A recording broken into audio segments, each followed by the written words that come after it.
Bismillahirrahmanirrahim. Wassalatu wassalamu ala asrafil anbiya wal mursalin wa ala alihi washabihi rasulillahi ajma'in, amma ba'du. Perkenalkan, nama saya Aidi Firman. Di sini saya akan melakukan membahas tentang isu pergaulan bebas bagi kalangan remaja. Pergaulan bebas ini yaitu merujuk pada perilaku remaja atau individu yang melakukan hal-hal yang negatif. Hal-hal negatif itu ya seperti minum minuman keras, merokok di bawah umur, seks bebas, dan hal-hal negatif lainnya. Itu penyebab oleh pergaulan bebas ini terjadi beberapa faktor, yaitu ada faktor keluarga. Yang pertama, keluarga itu adalah kurangnya perhatian, kurangnya kasih sayang, ataupun perceraian orang tua. Itu menyebabkan anak ini merasa di rumah itu sendiri, tidak merasa kami kasih sayang orang tua. Maka dari itu dia mencari keluar, mencari kebebasan, dan ikut dengan pergaulan bebas yang hasilnya berdampak buruk bagi dia. Dan juga ada faktor lingkungan. Faktor lingkungan ini minimnya pengawasan dari orang tua, orang sekitar, orang yang dekat di lingkungannya itu. Dan juga faktor lingkungan ini juga penyebabnya dari teman kita, teman-teman yang merujuk ke yang negatif. Halnya itu, seperti saya bilang tadi, ada seks, ada minum, ada rokok, narkoba, dan sebagainya. Terus ada juga faktor individu. Faktor individu ini terjadi pada diri kita sendiri, yaitu kurangnya kontrol diri, kurangnya kesadaran diri, akan bahaya pergaulan bebas tersebut, serta kurangnya pemahaman tentang nilai-nilai dan norma-norma agama yang kurang kita ketahui. Itu juga penyebab kita. Saya kasih contoh tadi, yang nilai agama itu ya seperti minum minuman keras. Itu kan haram kalau di agama. Jadi tidak boleh minum minuman keras. Oke, baik.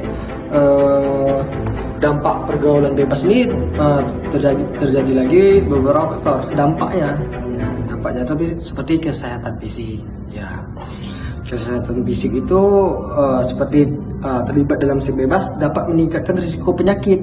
Penyakit itu kan penyakit menular seksual, itu seperti AIDS dan kehamilan yang tidak diinginkan. Jadi kalau kita melakukan seks bebas, yaitu tidak dengan seks bebas yang bebas gitu, jadi kita tidak hamil muda atau hal-hal yang tidak kita inginkan bakalan terjadi gitu. Jadi lanjut ke kesehatan mental. Kesehatan mental, pergaulan bebas dapat menyebabkan stres, kecemasan, dan depresi. Itu kebanyakan kadang gara-gara pergaulan bebas, gara-gara banyaknya pemakaian seperti ibaratnya contohnya narkoba.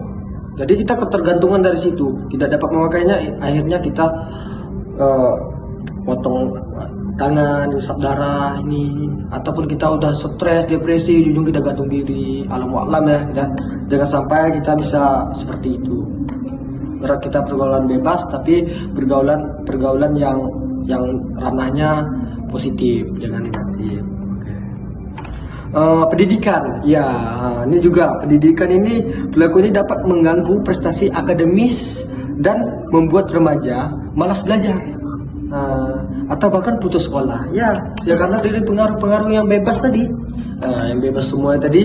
Jadi dia malas belajar, dia sudah bisa bebas, dia bisa merasakan semuanya, jadi dia malas belajar. Juga sosial. Pergaulan bebas dapat merusak hubungan keluarga dan teman dan masyarakat. Di lingkungan itu tidak diperbolehkan melakukan hal-hal yang merusak. Seperti kadang kita pergaulan bebas ini kita sering minuman keras di lingkungan yang terbuka ini, itu nggak boleh dilarang. Jadi takutnya itu meresahkan karena terbawa oleh pengaruh alkohol itu. Di sini juga ada beberapa pencegahan dan solusi. Ada terbagi jadi 6, yaitu ya, kesehatan fisik,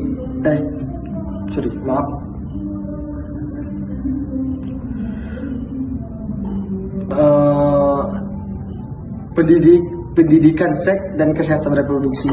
Ya, itu memberikan pemahaman yang benar tentang seksualitas dan kesehatan reproduksi kepada remaja. Ya, jadi kita harus harus bijak, harus tahu, harus bisa harus bisa memahami tentang seksualitas dan kesehatan reproduksi kepada remaja. Tidak sembarang kita harus melakukan hal tersebut itu. Untuk yang kedua yaitu pendidikan agama dan moral. Ya, menguatkan nilai-nilai agama dan moral dalam diri remaja untuk membentengi mereka dari pengaruh buruk. Ini jadi pendidikan agama dan moral ini sangat penting, teman-teman. Ya, sangat penting sekali ya. Karena kalau kita sudah tahu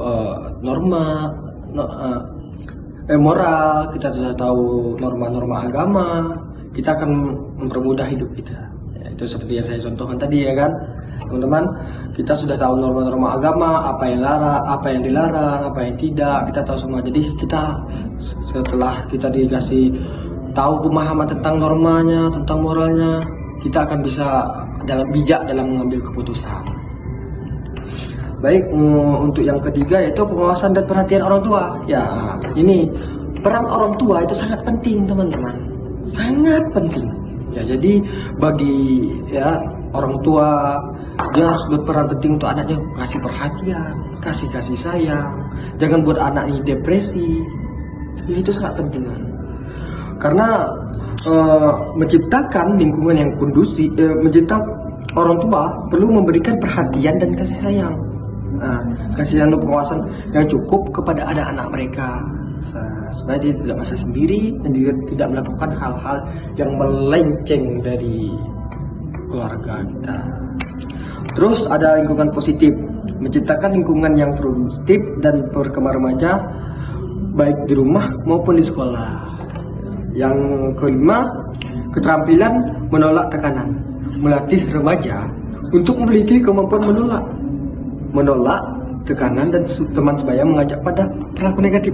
Ini yang tadi disebut, itu adalah kesadaran diri kita, mental kita, gimana kita menolak hal yang buruk. Jangan sampai hal buruk itu datang kepada kita. Kita harus melakukan hal-hal yang baik. Terus ada komunikasi terbuka. Teman-teman, komunikasi terbuka membuka ruang komunikasi yang baik antara orang tua dan remaja agar mereka merasa nyaman, berbagi masalah dan mendapatkan dukungan ya. Jadi ibarat kata kita sama orang tua tuh harus terbuka, harus jujur. Kalau ada masalah kita selesaikan masalah. Kalau ada hal yang tidak disuka kita tidak